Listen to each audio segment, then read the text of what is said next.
Welcome to the Grappling Grappling Rewind Podcast. Welcome to this week on the Grappling Rewind Podcast. On this week's show, we are going to preview the 2025 IBJJF European Championships, talk about the men's and women's adult black belt divisions, the frontrunners for those divisions, and run through some of the brackets. We are also going to preview a comeback match for Marcelo Garcia versus Masakazu Iminari, happening on One Championship, plus some news for some other big matchups that were announced, including Ffion Davies versus Adele Fornarino, which is a super exciting match that got announced for Fight Pass Invitational. As always, in the show, I'm your host, Maine, to my co-host, Miranda. Hey, Miranda. Pretty good. How are you? Doing pretty good. We're in a different setup. Again, apologies if the audio is not great this week.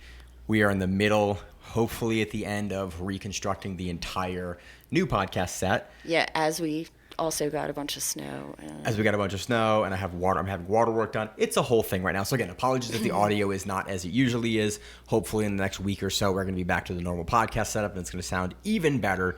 But we have some phenomenal stuff to talk about today. I kind of want to launch right into it. We're not going to preview it today on the show, but we have a matchup that got announced today that got me more excited than any matchup I can honestly in recent history, like even probably in the last year. We have Ffion Davies taking on Adele Fornarino. Yep. The ADCC at 125 pounds.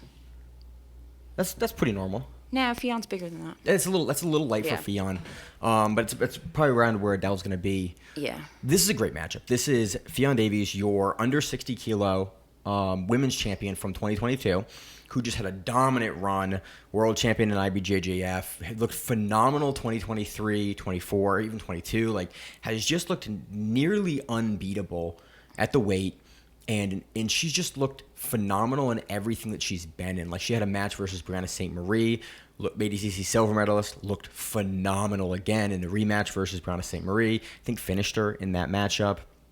And then we have Adele. We gave Adele essentially Grappler of the Year on our recap show for the 2024. We did. Because, and again, I keep bringing it up because it's such an amazing accomplishment. We had Adele winning the new ADCC under 55 kilogram ADCC weight class, and then going on and winning the absolute for ADCC. That is unheard of for someone in the smallest division to go up and win the absolute versus bigger grapplers, and then do it in pretty definitive fashion. There was no it was close. Adele looked phenomenal. It wasn't like she won decisions or really one on points, one decisively, one by submissions. Adele's looked phenomenal, and we've been talking about this is a matchup that we've been talking about on Grappling Rewind for a while now of this is the matchup to make. It didn't happen in ADCC because Ffion was going at CJI to face Mackenzie Dern. A great money match, showcase matchup for that. Again, no shade at Ffion for not going to ADCC. Hey man, you went to CJI. You had an amazing showcase female match on that card.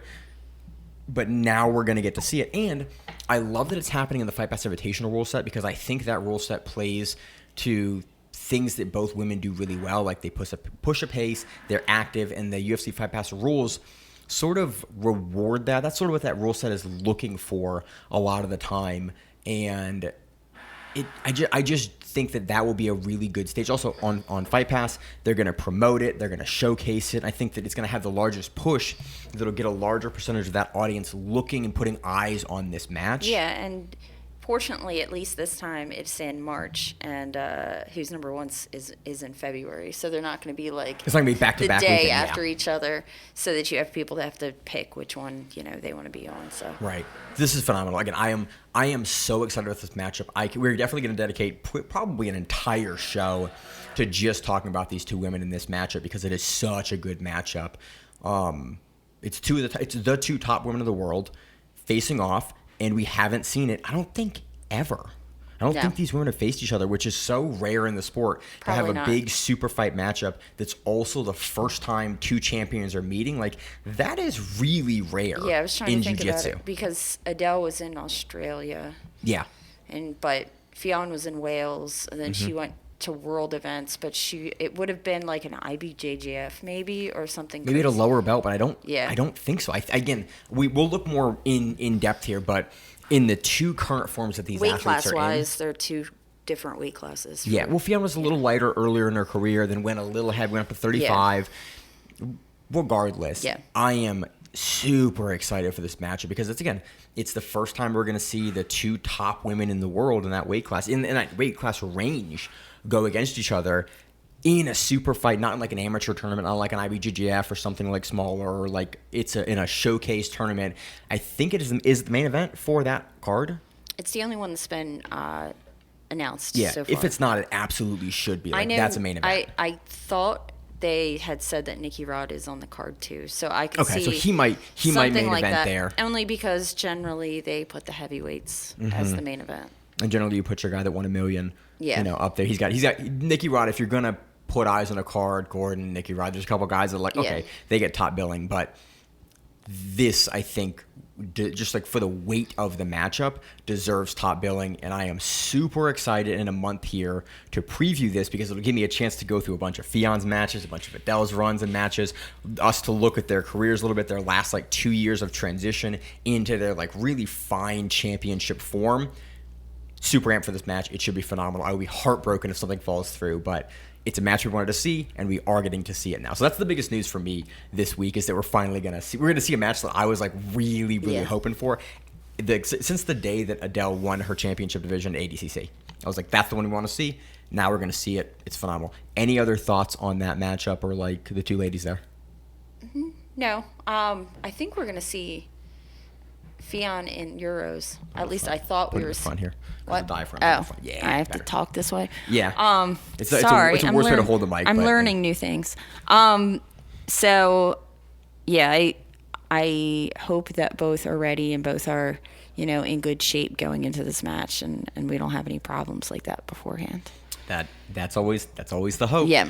But I was trying to make sure that who's number one wasn't like the same day. The same day as, because but it's they not usually like the same week. Yeah. Like, why do you guys do this? You both don't run cards every month. Just give me 3 weeks between your cards, guys. Yeah, March 5th is Fight Pass Invitational, and February 7th is who's number one. That's perfect. We get a show. Yeah. I want a big showcase grappling card every month, and those are two big showcase cards. That's awesome. Well, because it also got confusing for us because all of the stuff they put out, like their pictures and their the font, ads the and way everything, they format, they're all really similar. Yeah, and it completely confuses you onto like who's on what card and what's going on. It also doesn't help when it's some of the same guys too, and you're like, and it's Thursday or Wednesday card or Thursday card, and then a Saturday or Sunday card. You're like, oh, that is super confusing. Yeah. So not gonna have that problem this time. So let's move on before we get to Euros. Let's move on to another match that is happening this week. Miranda, do you have a date for Iminari versus? Friday. It's Friday. So this Friday. Yeah. That is going to be that's the 24th. 24th. Yeah. January 24th, 2025. One Championship is hosting the return of Marcelo Garcia. We talked about this. We talked about Marcello when he first got signed to One Championship. We talked about this matchup a little bit. We talked about it a little bit on the show. We talked about it a ton internally when this got announced. This is, I think Marcello, we said, has been out of competition for 11 or 13 years. Quite a while. Something like that. Like 2011, I think is the 2011 or 2012, I think is the last time that he competed. Now, when he did, he looked very good and was having phenomenal performances and winning gold at like ADCC, World Championships, like was on the run of his career and had been doing that for 6 or 7 years up to that point, like looked phenomenal. Marcello notably is usually a 77 kilo guy. He'll do a little lighter, he'll do 69 kilos here and there, but generally speaking, did most of his work at 77 kilos in ADCC, which is the organization that nowadays we focus most on because they host typically the most professional and prestigious matchups, which are the sort of things that we are looking to cover on the show most of the time. 2011. 2011 was ADCC. ADCC's champion 2011. So that was the last time he competed. Yeah, that was the last. So that's 14 years, nearly. 13. It'll be 13 plus and that by the time he has his match. That time he did 82 kilos. That was Worlds, right? World Championships for IBJJF? Oh, that's IBJJF. Okay. Yeah, because that was the World's run for 82 kilos. Okay, so he went between 82 and that makes sense because there is no 77 at IBJJF, yeah. So typically, again, a little bit larger. I bring this up because Masakazu Iminari has a phenomenal run in jiu-jitsu. Again, literally the Iminari roll and Iminari choke are named after the guy. Marcello has the Marcello team. So you're in top elite legendary guys when both have multiple moves named after them. Yeah. And we're getting a chance to see it. But Iminari historically has been a bantamweight and a 45er. So a full weight class or 2 weight classes or 2+ weight classes below Marcello. And I think as he's gotten older, he's gotten a little bit bigger. But if you look at, we cover Iminari's matches occasionally on this show. He still competes fairly regularly. I think he had an MMA fight in 2024. Like, still a guy active out there doing it. But notably, he's going to be smaller than Marcello. But he has been more active. Like, I really don't want to understate that Marcello has been out for 14 years. Like, that is a phenomenal amount of time to be out of a competitive sport. Like Marcelo's been not competing longer than I've been training. Yes. That's me too. Wild. And I'm now a black belt. Like, that is wild. So you gotta kind of wonder if there's gonna be any ring rust. Now, again, Marcelo's fielded world championship teams. He's had Mateus Diniz in his room for years and years. He's had so many world-level grapplers that have come through the Marcelo Garcia team in camp. But when COVID happened, he went to Hawaii. He got cancer. He went through treatment. He was in remission. He beat cancer and came back. He's now almost 40. And you got to kind of wonder, a guy that was last competing in his late 20s, not competing in his 30s, and then competing again in his 40s, versus a guy that's been pretty consistently competing the entire time. Notably, the big thing for me here is that the levels that Iminari was ever able to accomplish and the levels that Marcello was able to accomplish are not that comparable. Like, Marcello was a multiple-time IBJJF world champion. He's a world pro champion. He's a CBJJF champion. He is an ADCC champion, a multiple-time ADCC champion. Iminari is phenomenal, but he was never able to have that level of consistency throughout his career, even though his career has been of a longer length with less breaks and more. But he also focused more on mixed martial arts. I think Iminari has like 60 fights or something, or like 61 fights. I just looked at his record. It was like 44 and 21 and 1, I think. 64 MMA matches. Okay. 40 wins, 22 losses, 2 draws. That's what it was, 2 draws.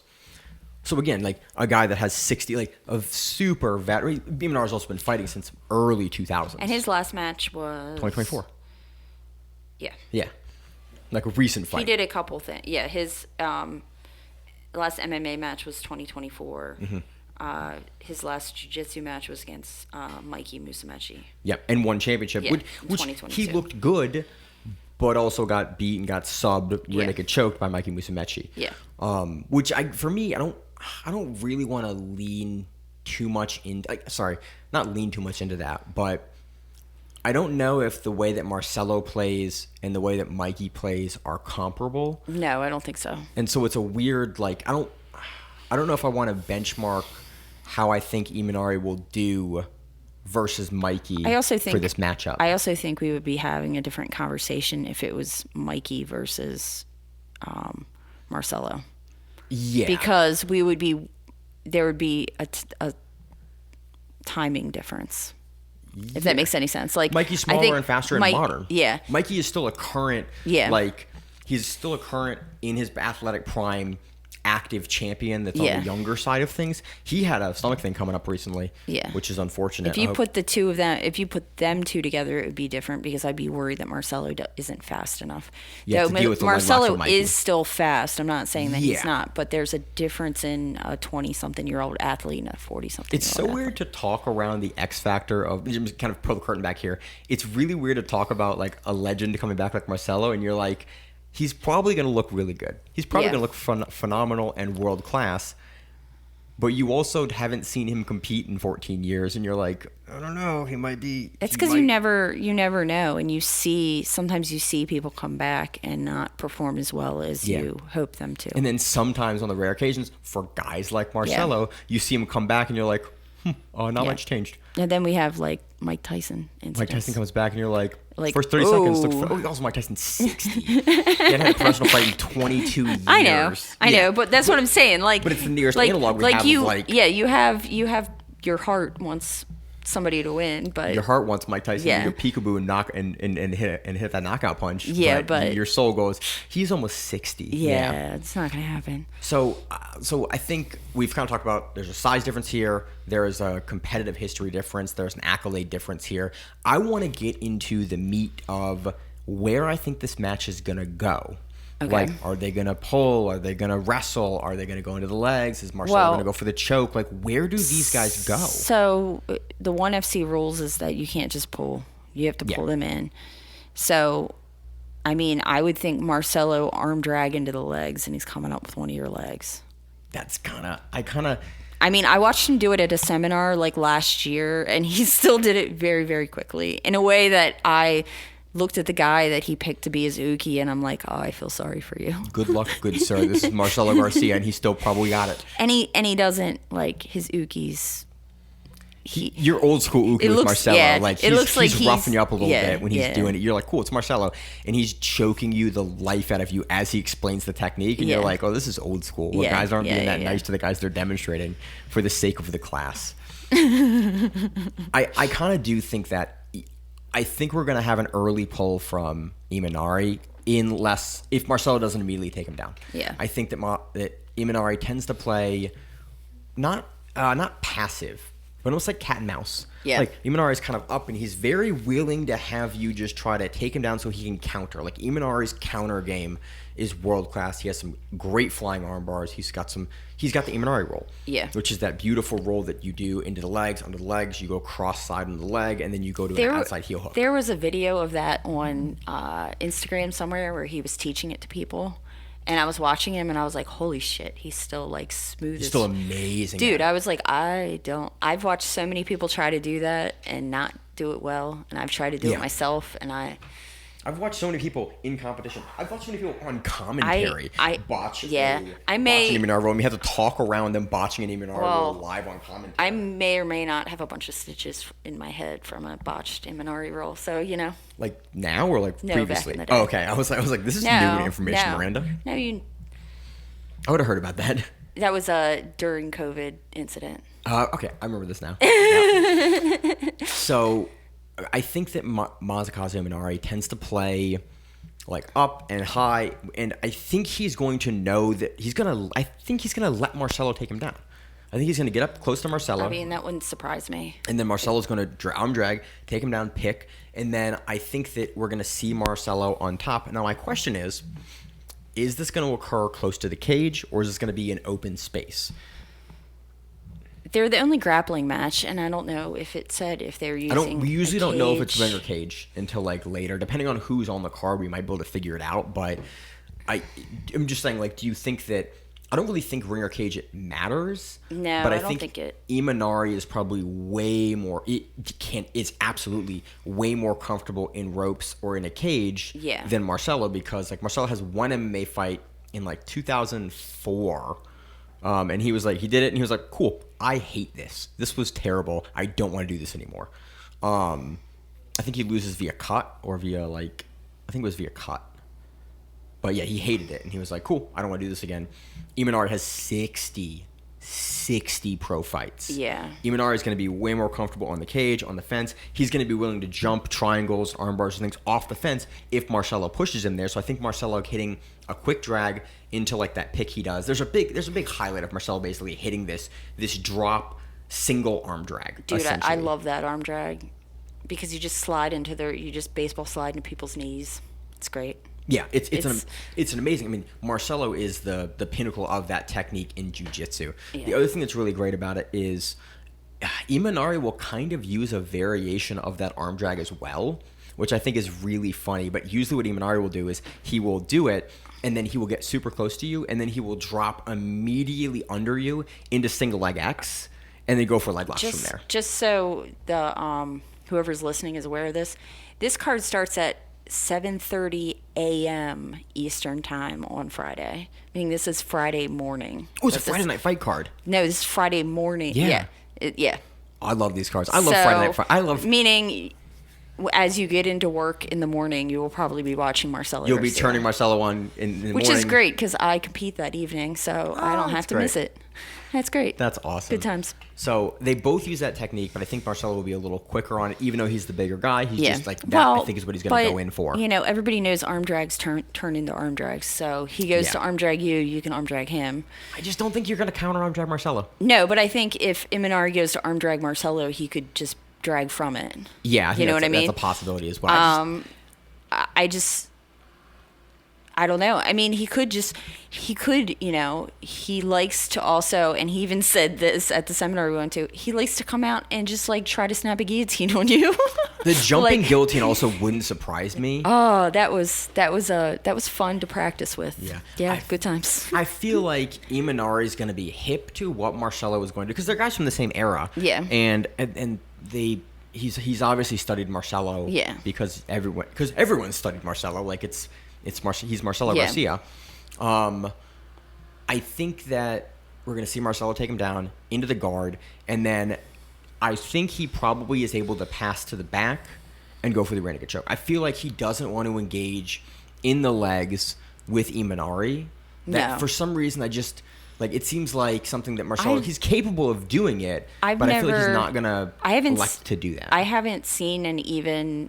As I think about the times that I've went to Marcello's, seen a lot of leg entanglements at all. Yeah, it's traditionally more of like a straight up old school guard pass, guard play, takedown style gym. Not that Marcello doesn't have good leg locks. Marcello has a heel hook win in ADCC, and he got a couple. No, as I'm thinking about what he would be used to who he'd be used to training with, and where. They're not a leg heavy gym. They use legs to get the sweep or to get the guard pass as opposed to using legs to actually attack legs. And that's what I think. I think we're going to see a more heavy pressure down from Marcello. He's going to use that to try to turn Iminari. Plus, why the hell would you let Iminari into your legs? That's what I mean. It's like I think from a tactics perspective, Marcello is always usually a very good strategist and tactician. I don't think that he will get to a place. It's like you're not going to let Iminari into the wheelhouse where Iminari is really good. Yeah. And so I think that Marcello I don't think he has anything to prove at this point where, like, a lot of times early career you'll see guys go like, yeah, man, you're good at legs. I can also do legs. Like, I don't think Marcello's that kind of guy and doesn't need to be. So there's no hubris for him to be, cool, I'm going to go and do the thing to you that you do so well to everyone else. He's not like a Mikey Musumeci. It's going to be like, oh, there's a move named after you. I'm going to do it to you like now. Tynan with Tariqa Plata. Yeah. You're like, that's a weird flex, Tynan, but okay, if you want to get it. Marcello doesn't seem like, I don't think we're going to see Marcello Iminari roll into Iminari's leg. It would be wild. It would be wild, but it would be very un-Marcello to do that.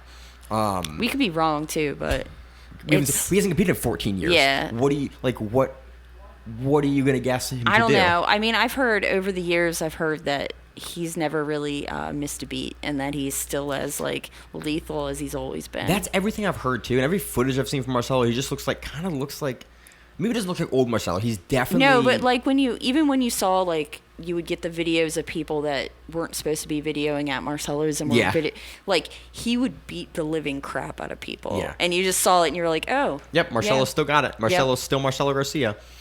Yeah, I think he gets to the guard. I think he turns he turns Iminari to the side. I think there's a neat little hand fight there, and then I think he gets to the back, and I think he very quickly gets Iminari a little higher so that Marcello's head is almost a little higher up than normal, and then I think you see him choke down and choke across to Iminari, and I think he beats Iminari in the hand fight. I think there's probably a roll to the side. For some reason, I think they end up to the side of the cage with Iminari not being able to wall walk across. I don't think it's going to be a cage. I think it's going to be You think it's ropes?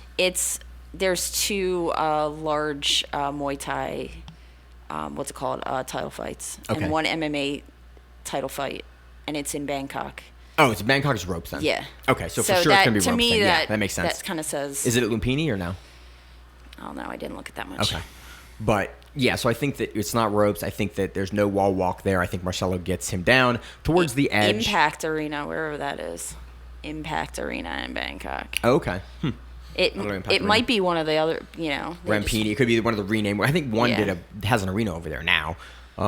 who knows? That's what I think is going to happen. I think it's going to be rear naked choke victory for Marcello off that takedown. I think it's going to be relatively quick unless Marcello decides that he wants to have he wants to get in there and have more time, or if Iminari plays in and out for longer and kind of like plays not possum but does the thing that Iminari used to do a lot more of, which is that kind of backwards walk towards you that's really hard to get a shot in off of, which again, something Iminari can do, especially when he's looking to roll underneath you. Yeah. I think Iminari can make this match a lot longer and a lot more weird because he's very willing and able to do that with the style that he plays. But I think that Marcello is also good at being able to not be short-sighted or have that one-way thought where I have to get this. So he doesn't do anything because he can't get exactly what he wants. He's good at saying, this isn't working, I'm going to go to this. This isn't working. And he can always go to butterfly. Really, in all honesty, he goes to or butterfly. Butterfly to X guard if Iminari wants to stand. And he's and if he snaps your head, and then you're getting guillotined. Do you think? So you keep mentioning this. You mentioned it a couple times. Do you think that he just snap guillotines and kind of jumping guillotines Iminari? He's bigger. I think he might not be faster. I think he does. You think that's the way that the method? I don't know if that's the way it ends, but I think he definitely. That's how he gets him down. Yeah, I mean, he basically told us all to do that in order to get people to stand up more upright and then shoot on them. Okay. So I mean, I think he has the ability to jump on your head, and I think he will jump on your head if. That's what I think. I think it's guillotine. You think it's guillotine finish or guillotine to get him down? Because I give you mine. I think it's rear naked choke, but I want to hear your. I mean, thought I could think both. I like Marcello teams. Yeah. Because it's how I do my guillotines. I literally taught an entire class 2 weeks ago just on guillotines from butterfly, and I had brought up Marcello a couple times. He does this, his hand grip, and I showed exactly. Well, his butterfly how he plays a really extended butterfly too, which is a lot different than some of the gentlemen we'll talk about in a little bit. Yeah, which honestly is more of. It's weirdly become a more modern way to play butterfly, for a lot of the guys that are stocky like he is, he kind of invented that way of playing butterfly, and that's how guys play. The thing is, if you have short little legs, it doesn't matter anyway. Right. It's not like you have to worry about it. So right. So you think Marcello by guillotine? Yes, I'm going to go. So do you think early, or do you think he kind of lets the match move a little bit, or do you think it goes late? When do you think? I go early. I go within the first 2 minutes. Yeah, I think he gets in the first. I think in the third minute. Yeah. He gets the rear naked choke here. Is my thought for that, but it also I think 2 to 3 minutes on my end. I think in that window there is also. I think it's gonna be early.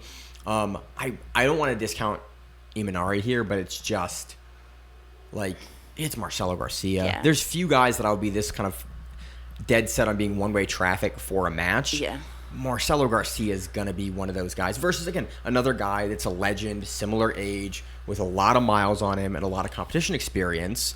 He's not going to be rusty. Marcello could come in and look a little rusty, but from all of your accounts and everything we've seen from Marcello in the room, which is, again, very different than training, but Marcello's also run many, many world championship level camps where he has still been the guy in the room as the coach. It's not like he's walked out for 10 years and then come back. He had about 3 years where he was sort of not MIA, but much less in the public eye, much less in the spotlight. He was opening the gym in Hawaii, much less active, but by all accounts never really took a big he did take a big break in COVID. Took a 2.5 year break. But I don't know if he actually took a break or he was just training with specific people. Yeah, we don't really know that much about that, but because it's not like he gained a bunch of weight or anything, because he. Yeah. I mean, if you ever hear interviews from him, he's what kind of lifting do you do, Marcello? He's I roll. Yeah. And that was his response. So he's one of the guys that doesn't lift. Yeah. And then you're yeah, man. Everyone goes, oh, Marcello doesn't lift. Yeah, man, you're not Marcello. Yeah. Everyone else has to lift. You're not Marcello. Yeah, he's an interesting dude all around. Yeah. Any other kind of close? I have nothing else to kind of say about this. No, I'm really, really excited. I think it's going to be quick. I think he's going to grab his head. I think he's going to guillotine him. I mean, even if Iminari pulls, he could jump and guillotine him. Yeah. There are so many places that I've learned from you that you can guillotine people. I would love to see it. Again, I model a huge piece of my game Maine off will of. guillotine you from any position known to man. I really like the guillotine, and He I does. really watched. And I've just always kind of been naturally drawn towards it, naturally kind of have just a feel for it. And then I got good at it kind of independently, and then later in my career, kind of went back and watched a bunch of Marcello footage to kind of reinforce things. Oh, cool, Marcello does that. I'm going to keep doing that. Oh, Marcello does that. I'm going to keep doing that. Oh, Marcello does that. Cool, I'm going to look to do that. Like, there's a lot of pieces of my game that are directly like, cool, pull that as like, yep, Marcello does it this way. I am also going to do it this way. I I'll continue to do it that way. have an entire instructional on guillotines by Marcello. I do too. I have the dubbed version when he you have the the old old school one. that I watched. I mean, his English still isn't the most amazing. No. You still kind of have to. But I have the one where he has the long curly hair still, and like where it's old school, like straight Yeah. out of Brazil. That guillotine Yeah. DVD, and it's like it's good, pretty good information. It's not phenomenal, and you can hear that one's really funny because you can hear the translator like, okay, we're gonna go like super casually just translating what Marcello's doing, obviously in like a separate room, just like watching it and going, like just kind of paraphrasing what Marcello Yeah. is saying. It's very funny. I think hilarious. I might have got it from Austin years ago, but Yeah. But yeah, that's and I think we're in agreement. I think that's how we see the match going. By sub, Yeah. you think guillotine. I would love to break down a Marcello guillotine. That would be a bucket list thing for me to do on this show, is break down a Marcelo Garcia guillotine. Well, that'd be cool. Let's hope he does that then. It would also be really cool. I wouldn't be happy about it, but it'd be really cool to have Iminari go like, hey man, Iminari rolled Marcello into a heel hook. That would be the wildest thing ever. I don't think so, but Iminari is good at those. So you never know. So any other closing thoughts on that, Miranda? Nope. All right. So let's move on to the main topic. That was the main topic of the show. But let's move on to talking about the IBJJF European Championship 2025. The brackets are out. It is back in Lisbon, Portugal this year. It's already happening. The black belts aren't going yet. No, but the purple belts are going. So. Purple belts are going. So we have brackets, we have rankings, and all that kind of fun stuff. We have front runners for the division, so I'm going to run through really quick. We've done this over the years a couple of different ways. I don't really love any way that we've ever done this, but what I think I'm going to do here is I'm going to run through. Flo actually has a really good breakdown. Corey and I kind of talked about it last week. I'm going to run through all of the top seeds that Flo has, and basically for the top seeds, not necessarily returning champions, but who has the most, like, in IBJJF for seeding points, who has the most. It's usually a pretty good indicator of podiums. For men's rooster, we have Taliesin Soares. Light feather, we have Baby Shark. Men's featherweight, we have Kennedy Maseo Cabrinho Jr. Men's lightweight, we have Pedro Maya. Men's middleweight, Tynan Daupra. Heavyweight, we have Izaki Bahens. Medium heavy is Izaki. Men's heavyweight is Adam Wardzinski. Super heavy is Anderson Muniz. Ultra heavy is Marcos Ribeiro. In the women's weight classes, at rooster weight, we have Thales Loreno.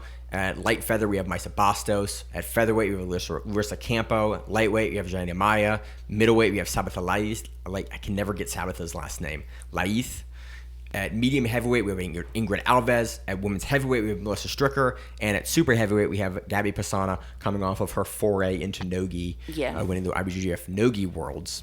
So really, really good lineup here for these brackets and divisions. Miranda, do you have a preference for where you would like to start? Men's, women's, lightweight, we can start heavyweight? Where you just open to, because then we don't have to try to figure out what we covered and what we didn't cover. Mm-hmm. So for the men's ultra heavyweight bracket, I think number one ranking here is going to be.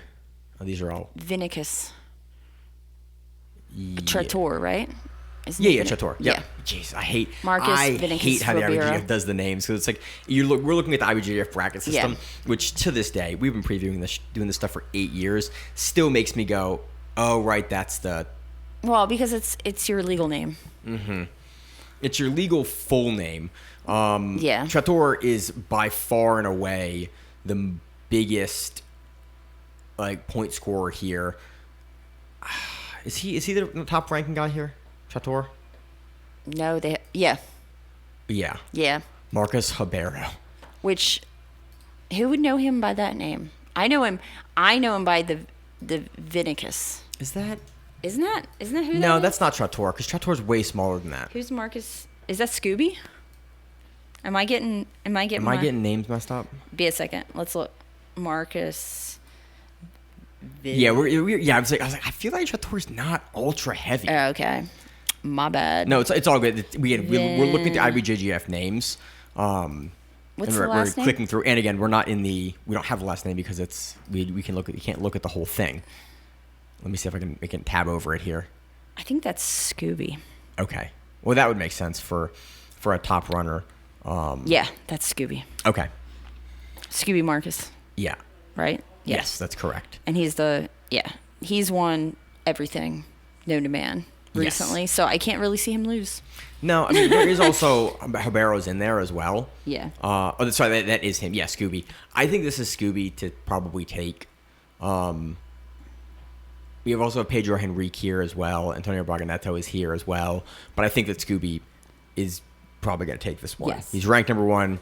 He's got the most points by far. I think There's a reason why he's ranked number 1. Yeah.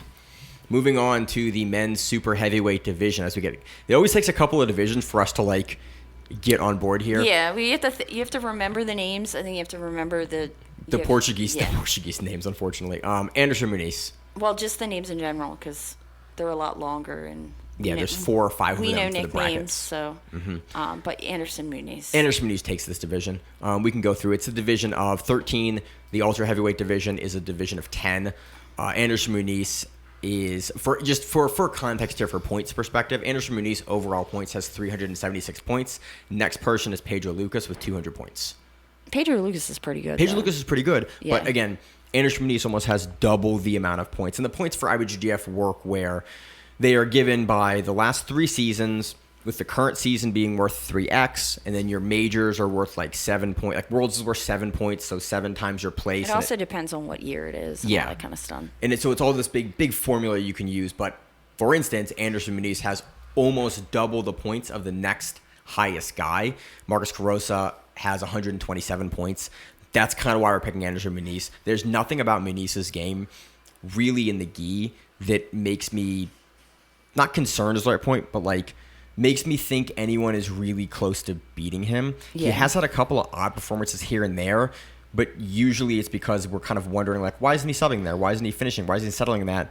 And then he's just kind of rescoring more points. He plays through the half guard on top, a little weird sometimes. Yeah. But overall, it's just been domination from him. Again, you're world champion for 2024. It's been a dominating factor. He has 300 Grand Slam points, with Pedro having only 230. So I think that's pretty easy. Miranda, any thoughts on Anderson Muniz? No, I was trying to figure out who. I was looking at everybody else in the bracket just to make sure I wasn't missing somebody that I completely. Yeah. His brother's notably not in this division. Yeah. Which is interesting because previously they've closed out before in the division. He's not at super heavy this year. I'm curious if he's in the lower divisions, but he's not here. No, because he's not a favorite, but then he might not have the points to be a favorite in another division either. Yeah, that makes sense. Men's heavyweight. I'm going to say it now. It's my guy, Adam Wardzinski. Yeah, it is. I don't know if it's going to be, but man, in my heart of hearts, I hope it is. He won Euros last year. He was the first. No, it wasn't the first. He was the first European world champion for men.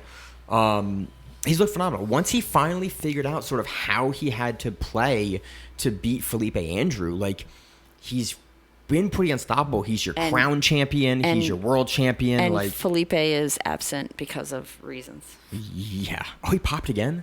No, but he's still in the year of his popping.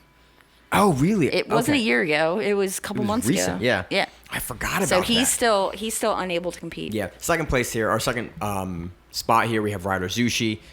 I think Wardzinski, man. I think Wardzinski, that world's run. If you look at the last 18 months of Adam Wardzinski, the level of consistency he's had, the level of figuring out how to railroad guys into the long range guards that he wants to play, and then figuring out how to make his butterfly guard unstoppable. It's yeah, man.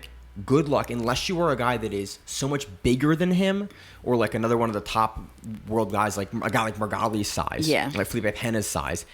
You're just not going to stop him. He's going to turn you over. He's going to throw you over, and that's going to be the match. I really think it's going to be him and Ryder in the finals. They're 1 and 2. They're opposite sides of the bracket. I think Wardzinski takes it, and I think he probably looks really good. I think so, Brzezinski too. cuts a highlight in this European Championship, man. His first Euros coming back after his Worlds win. I think he's going to put that stake as like a European grappler in Europe as the only European male world champion. Boom, he's going to do it. I think he does it. I really want him to. I really like Adam Brzezinski in his Adam game. Brzezinski too. He's also a metalhead and seems like a nice guy in a sport where that's not always the case. Medium heavyweight here, we have our favorite here is Zaki Bahens, number 1 seed. We have a division of 22 here, biggest division so far for the men's heavyweight division of 12, much smaller division.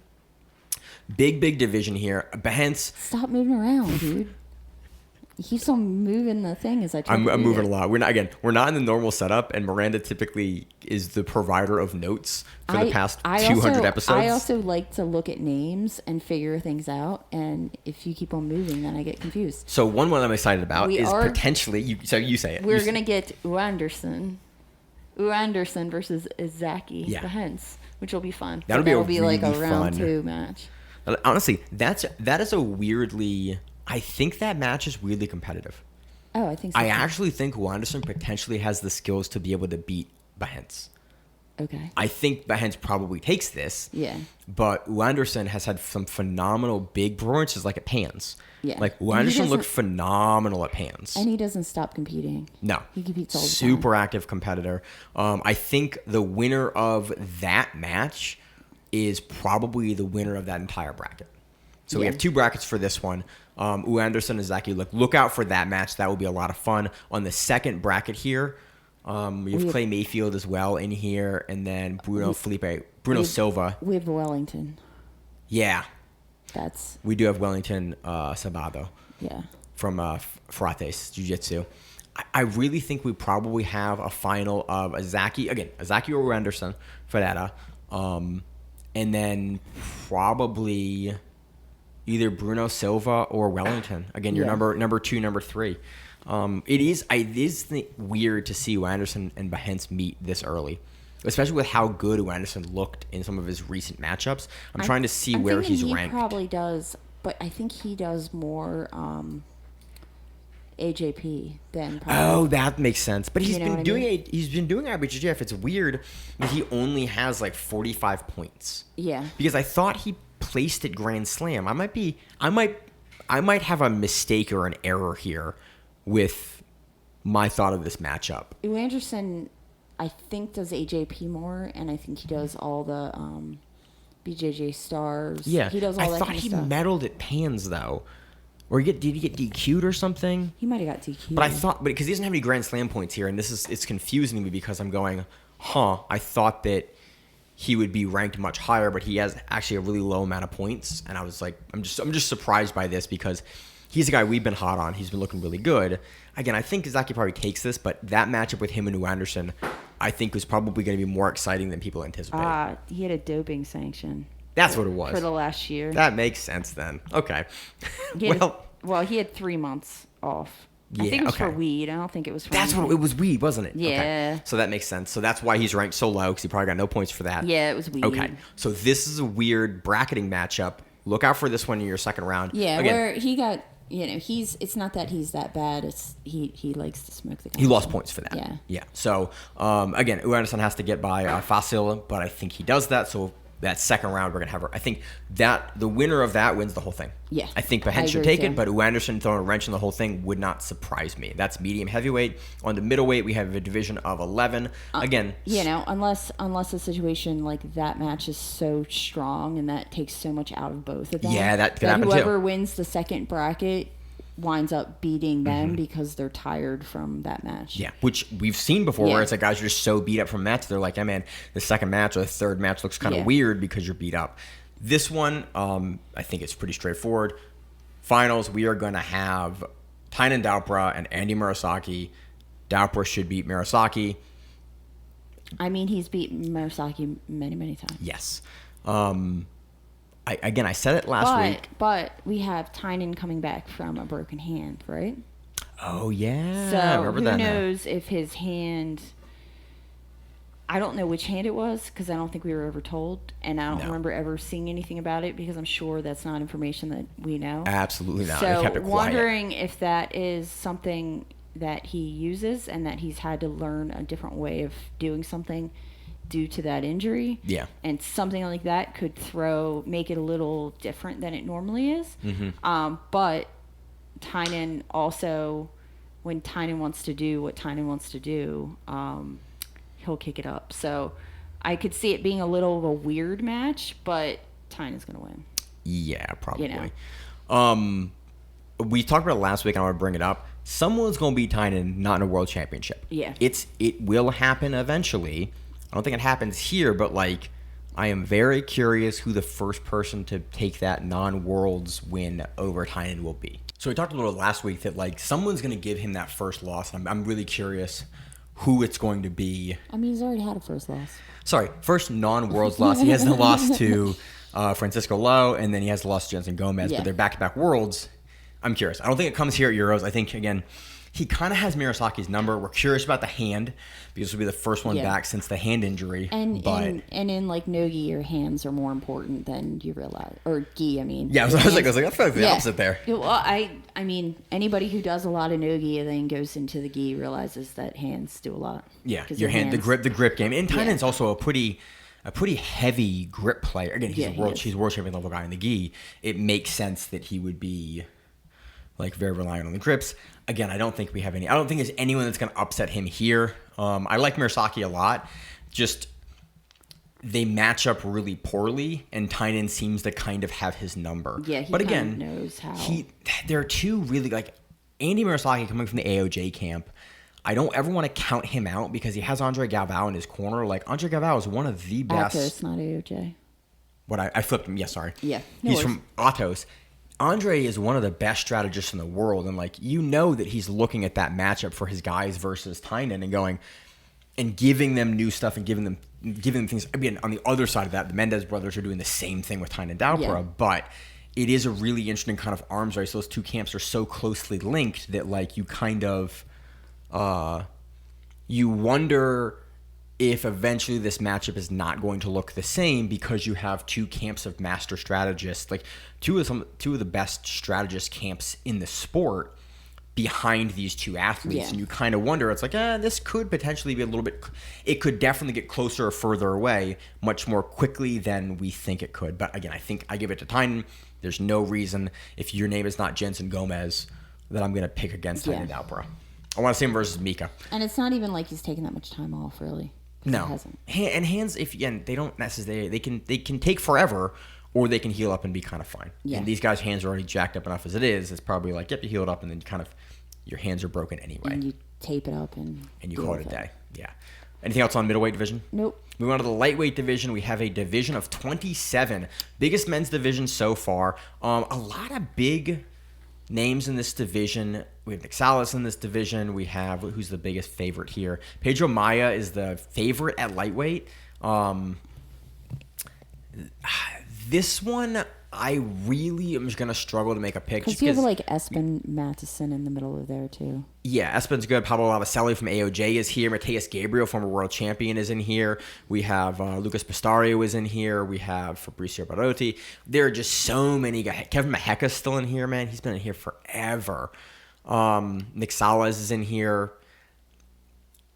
This is one I'm not going to be able to make a pick on because I think the lightweight division is so stacked and like constantly in flux. I just can't make a decision here. I think the finals would be phenomenal. Lightweight finals are always usually pretty interesting, pretty action-packed. But it's a huge division. It's the biggest men's division by far. Yeah. Do you have any thoughts on this, Miranda? Give it the second bracket real quick. Yeah, second bracket here. Let me look at it. Mateus Gabriel in this bracket versus Pablo Lavicelli is I think who takes this bracket. I think we're going to see Mateus Gabriel versus Espen, but I do think that Mateus Gabriel probably beats Espen. If not, Lavicelli has beat Espen. Yeah. Because we've seen the two of them go against each other. Oh, that's where Leandro Lowe went. There he is. Francisco Lowe? Yeah. Oh. No, Leandro. Oh, no, that is not Francisco. Yeah. But isn't Francisco also a DS? Isn't that? Francisco Lowe is like a heavyweight or ultra heavy. Francisco Lowe is a huge guy. But no, he's a middleweight because he went against Daupra. Well, this is lightweight. Oh, we went back in time. Okay, We're not reverse going in order. Okay, We're going reverse order. Yeah, that's fine. No, my brain just went into. I was trying to figure out why Leandro Lowe wasn't in the same Francisco division. Lowe. Francisco Lowe. R.I.P. Leandro, yeah, R.I.P. It's just this confusing ever. I think that the bracket 2 is taken by Pablo Lavicelli. Yeah. Mateus Gabriel can absolutely take it, and then Pedro Maia probably takes the first bracket there. We're going to get a really interesting match between him and Lucas Andre, but I think that Pedro Maia and Pablo Lavicelli are probably the finalists, or Mateus Gabriel versus Pedro Maia. Yeah. I think it's a toss-up of those 4 or 5 guys. A lot of other guys in the mix, but you have a couple of different world champions in this bracket. I'm going to lean heavy with the world champions here. I agree. So, moving on. Anything else for light? Nope. Moving on to the featherweight division. We have a division of 21. Not quite as big as lightweight, but still pretty big. This one, I think, comes down to We have. Kennedy and Pato. Is this two brackets? Yeah, 2 brackets as well. We have Kennedy in the first bracket, and then we have Pato in the second bracket. I think that unless you're Baby Shark, not many guys are beating Pato. Yeah. And I think unless you're who beat Kennedy, I'm trying to think of who just beat Kennedy. Look, there's Cole Abate right there. Where? Did I right miss him? there, number 8. Oh, really? Yeah, he's got a fight in. He's got a match versus Jawan Park. So he's got Kennedy. That'll be a really fun. Is that? Oh man, that's like quarterfinals. Yeah, that's quarterfinals because that's the. So Kennedy and Cole will be really interesting. I think Cole can beat Kennedy, but it's a tough ask, especially because Mikey's now in Kennedy's corner. This just got a lot more interesting for the featherweight division for me. I think the winner of that match wins the bracket. And they've had to go against each other before. No, probably not. Cole's a new black belt. Yeah, but other places, right? Probably not. Maybe? No, maybe Yeah. ADCC. ADCC 2022, maybe. Yeah. But, I don't think so. Probably not. Oh, okay. I think True. He's young. He's super young. Yeah. Kennedy's young. And but he had he's that not, year with the leg injury. Yeah, he was but out he's for almost not, a year. Yeah, but he's not as young as Cole No, is. because he was in ADCC 2019. Yeah. I think that the winner of Cole Abate and Kennedy goes on to face Pato in the finals, because the finals of bracket 1, I think, are determined in that quarterfinals match between Kennedy and Cole Abate. I think they both beat Quito and Luan Gomez Silva. I think that the winner of that side of the bracket wins bracket 1. And then for bracket 2 for featherweight, we have Pato takes the entire lower bracket. And then our finalist is either Kennedy versus Pato or Cole versus Pato. Yeah. Who do you think it is? And who do you think takes the whole thing? Pato. You think Pato takes the whole thing? Yes. You think he beats both Kennedy and Cole? I think Pato, I haven't seen Pato minus a leg injury lose. That's reasonable. Do you think that we have Cole and Pato now in the same camp? How do you think that plays out now? Because that's another interesting wrinkle here. They'll probably close out. There's no way they'll go against You think they'll close out at AOJ? AOJ won't. They generally don't go against each other. Okay. Think about it. When's the last time you saw AOJ, 2 AOJ guys go against each other? They don't. Pretty rare. Yeah. Okay. I mean, they'll close out. Who knows how that works? I don't know what their agreement is on who wins what. For some reason, I don't know actually. Because I don't. Because Cole is homegrown, but Pato's another world champion coming in. That's a really interesting dynamic. I hate closeouts. I would be kind of interested to see how they decide the closeout. Do you have to do a rock paper scissors? No, they don't do that. There's I can't imagine that they'd go against each other because I that's not a school where I've seen them do that, and they're that old school level where they don't do that. So you kind of curious because Cole's been there since he was a kid. Yeah. But Diego technically is the more credentialed guy. Diego's newer into AOJ, but he has the more world champions. So that's a weird one politically for that team. Again, I think I kind of think. I think they close out. I think Cole might beat Kennedy, and then closes out. Yeah. That's a toss-up because I've been really impressed with Cole, but Cole's had some really tough matches. Like his match with Gabriel Souza was a really tough back and forth match. And Kennedy now having Mikey in his camp, like a contemporary to Cole, this is a really tough one between these 3 guys here. I'm going to go Pato wins the whole thing. But seeing any of these three guys win this division doesn't surprise me. Yeah. I'm going to pick Pato. Seeing Cole win, seeing Kennedy win, it wouldn't surprise me. I would say Pato, but Okay, yeah. Moving on to the light featherweight division, we have a division of 14. We have Baby Shark, yes. and then everyone else. Give me a second to look. Yeah. There's Manny. Yep. Manny's there, and he's going to go against Baby Shark potentially second round if he gets past Yuma Nomura. Yeah. Frank Cespedes is in here. Kevin Carrasco's in here Yeah. as well. This is Baby Shark, man. Lucas Pinera. Yeah. Sorry. Diego Hayes. Yep. Like Baby Shark, man. I would say more, but there is no one in this bracket I think that gives him a really, really hard time. I think he crushes Euros and Yeah. takes the European Championship. I believe so too. I wish there was more to talk about. It's Baby Shark, man. He's that good. On to Roosterweight division, we have a division of 9 notable names. We have Talson Soares. We have Tadaya Danforth. We have Osama Almari, who this guy went against Mikey Musumeci at one championship a couple years back. I think it's Talson. I think Talson takes this. Yeah. I think so too. He's the front runner in it. We have Anderson Soares as well in this division. But I really think Talson Soares takes this. We do have an interesting matchup between him and Osama. If Osama gets through Ibrahim Maedi, I think that will be a fun matchup because Osama's a really fun guy to watch. He's from good camp. He's from Atos. Wouldn't that be another Atos versus AOJ second round? Majetti, because it's not. Yeah, Miranda. It's not Portuguese. Yeah, Miranda. I butchered the name. You're calling me out. I know. For it. I was like. You looked like, man, that's I wrong. was like, It's so bad. I got. Well, I was like, why are you adding the flair of? I had the flair to all names. I mispronounced Miranda. I think the matchup between Osama and Talson Soares is going to be really interesting in the semifinal, or Yeah. sorry, the quarterfinals. And then I think the winner of that takes the whole thing. I do think Talson Soares will take that, but Osama is nothing to sneeze at. Like he is, I think, a former world medalist, if not a world champion nogi. Yeah. He's very, very good. But I think Talson Soares, AOJ, is the front runner, the clear front runner here, and he's the guy to take it. Anything else on that, Miranda? Nope. All right, let's move on to the ladies. As I move over my notes here in this odd setup that we have going on today. So let's start with let's do the whole divisions. Super heavyweight, division of 4 for the ladies. We have Gabriela Pisana, Yara Soares. Those two are on opposite sides of the bracket. They're going to get through their first round matchups, and then Gabby Pisana will most likely beat Yara Soares. Yara Soares has not beaten her in 3 years, Yeah. I think. We don't have Taina Porfirio here. I thought we did. We no longer have her here, so that's unfortunate. I think it would be really fun to see Pisana and Porfirio go at it Yeah. again.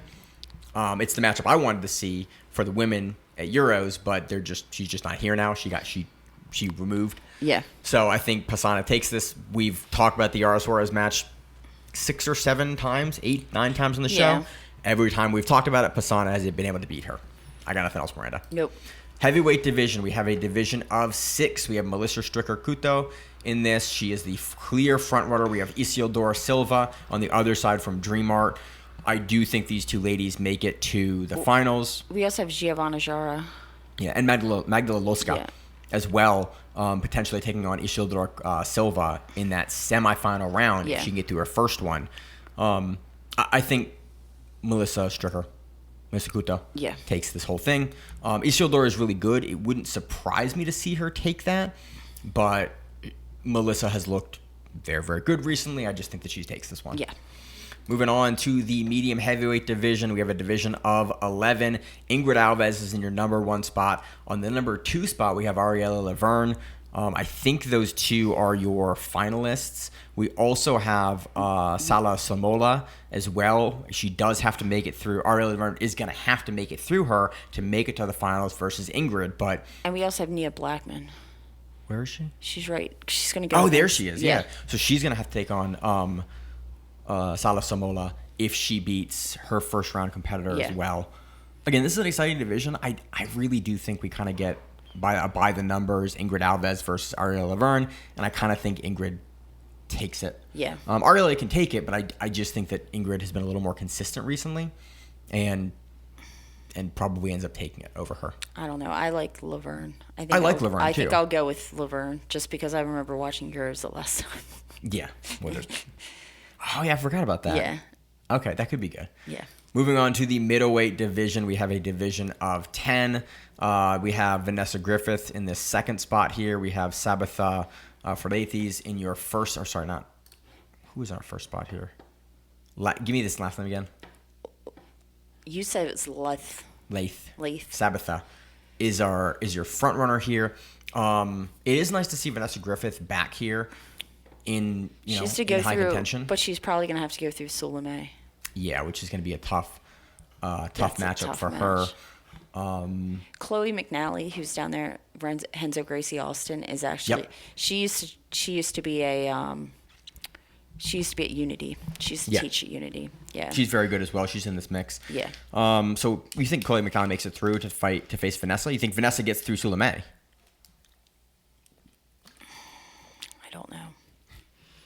I don't know about that. I haven't watched Vanessa in a very long time, truthfully. Yeah. She had a bit of a misstep she was, a couple years ago, and then got back on it. She was at a local recently that I almost signed up for, and I was like, Jesus, that would be my match. Jesus. That's unfair. I was like, oh, man. It is funny to have TLI local. That's because occasionally Shane or Malachi go in a match. I had a match against Malachi. You're like, this isn't quite the same thing. This is a little unfair. I was like, I don't need this. But now we both aged out to Masters, so I'm happy about that. Yeah. Again, this is a tough one to make a decision on. I'm going to go, again, I'm going to do what I always do, which is go Sabitha, go your front runner, but I don't have a better... I think we have her and Vanessa in the finals. Vanessa has looked really, really good. It wouldn't surprise me to see Vanessa be able to take a finals, but I think Sabitha has been a little more consistent recently. Yeah. I'm more familiar with Vanessa's game. I've been covering her since she was a purple belt, but because she's local to us, but I just think that Sabitha probably takes this. On the lightweight division, a division of 8, Jaina Maya from AOJ here is in your front runner's position. Jaina Mutton is in your number 2 slot. Those are the two biggest names. And then, those are the two big names in your division. I think Jaina Maya takes this. Yeah. I think we have a lot of AOJ medals here. Yeah. AOJ, somebody did a breakdown of a lot of AOJ competitors at World Championships, and they found out that, like, if AOJ fields you at a Worlds team, more so than not, you are medaling. Yeah, I agree. By a higher percentage than any other camp by, like, a margin. And it was really interesting. Oh, yeah, that's all that camp works on. It would make sense that you're fostering some of the best athletes in the world. I agree. Jaina Maya is really good. I think she takes lightweight. Under the featherweight division, much larger division, a division of 15, we have Larissa Campo here from the AOJ team in your number 1 spot. She is going to be bracketed against, let's see, I cannot find her. There she is. So she's on that side of the bracket. This is an odd bracket, actually. This is a big bracket with a lot of names that I am not super familiar with here offhand. Am I in the same boat as you, Miranda? Yeah, if you don't move for a second so I can read. I only know the one Unity female, and that's only because she was in my bracket for a long time. Yeah. She was always in the adult division. I was always like, You got to go down from adult to master to adult. Some of the other one, I recognize some names, but I don't know their games as well. Yeah. Again, this is, I think, by numbers picked me. I think we are in, where are we at? I've jumped around here. Featherweight, right? Yeah. Featherweight, yeah, Campo. I think Campo takes this. At featherweight, who do they have? Featherweight, yeah, Campo. Yeah. They have Larissa Campos as taking this for flow. I think that's correct. Again, I wish I was a little more familiar with the featherweight division. Definitely something I need to work on moving forward. On the light featherweight... Europeans also brings a lot, a different line of competitors that sometimes we don't see, at least on our side of the... on the pond. Yeah, the pond. Light featherweight division, we have a division of 6. Maisa Bastos takes this. Yeah, We also have Jessica Khan. Oh, no, sorry. Is that Jessica Khan? No, it's not Jessica Khan. Yeah, Maisa Bastos takes this. She's a 5-time world champion gi fighter. She's just like, she's won everything. She continues to win everything. Yeah. Maisa Bastos takes light featherweight.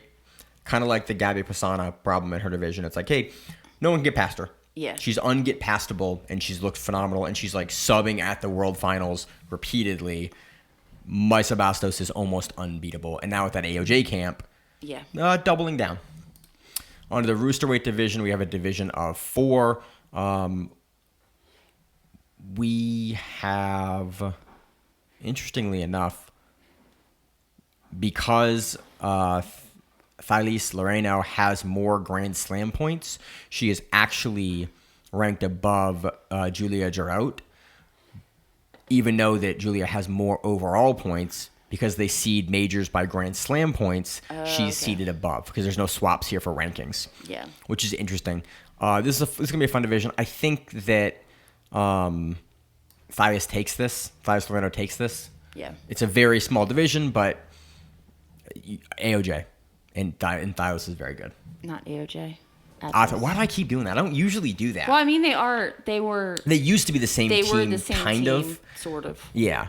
Now they've really split as of 2 years ago. But yeah, so that's Euros. Those are the brackets. I think those are the matchups that we're looking for. Those are the picks that we're making. Yeah, they start on Saturday and go into Sunday. Yeah, for the black belts. The lower belts, blue, purple, brown, are going now. And so if you want to watch those, you can watch them. We got some buddies over there. Should be a lot of fun. Any other kind of closing thoughts on Euros? I don't think so. Good. Oh, do I actually have to? So does technically, it matter? the diaphragm and the mic was on both sides, but you were here, which doesn't pick up nearly Well, as I was well. trying to not to accidentally push any points or things as I was sitting here. We'll be back in the regular studio hopefully next week. Hopefully. I don't know, but I'm hopeful. I hope. But yeah, any other kind of anything going on this week? We're in the outro now. I have a super fight on Friday that I don't know. Gonna do great for Miranda. That I'm going feeling great for. If she I'm- hears this, you're gonna do amazing. Yep, feeling I'm gonna great. do amazing. Yeah.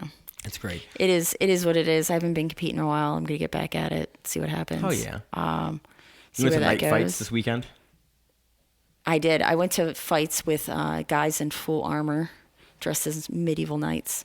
It was interesting. It was well worth the $20 that I paid to get in. I wanted to go with you, but I had another thing. I had to coach in the morning, and then I had another thing with my family in the evening. Yeah. And I was like, If oh, it that happens would've been fun to again, watch. if it happens again, it's pretty entertaining. Yeah, I wanted to go super bad. It seemed awesome. Except for like if you go with the crew that we went with the entire time, they just kept on saying how they could do it and they could do better than everyone, which I mean is your typical MMA fighter jiu-jitsu MMA crew. jiu-jitsu Yeah, that makes crew sense. that you're with for these events. the meatheads that we know and love. So it was a fun time. I think I'm going to BKC this weekend in Philly. Ooh, that would be fun. So I think that's Saturday. That'd be If awesome. all Tell my- us how that is. If my whole schedule works out well. So Phenomenal. yeah. So, I am literally just renovating the podcast studio and doing a bunch of other work to But my that's house. fun. It is fun, but I'm very tired. My brother was just I from have to work California. and then I have to cut weight and then I have to compete. So it's good You're times. gonna have a great week. I'm happy we're doing the podcast today. Yeah, because I'm not eating a lot of carbs this week, so it's gonna be a fun week. fun. So for all of us. Let me get you out of here then. Anything else? Nah, that's okay. As always in the show, I'm your host, Maine. I'm co-host. Miranda. We have the Grappling Reruns, and that's what it is. Stay safe. If you like the show, please consider sharing it on Facebook with the folks at your gym. It's the best way that we grow the show, and we really appreciate it. You can reach out to us on email. We also have Instagram, we have Facebook, we have Twitter, we have Google+. Until that shuts down. We have a website. If you have an event you would like to have us cover, please let us know. If you have a name, like most people do, and you'd like to have us stop butchering it, Let us know. reach out to us. The show is also available on YouTube, Spotify, in addition to iTunes and every other podcast service. We very much appreciate your time, and thank you.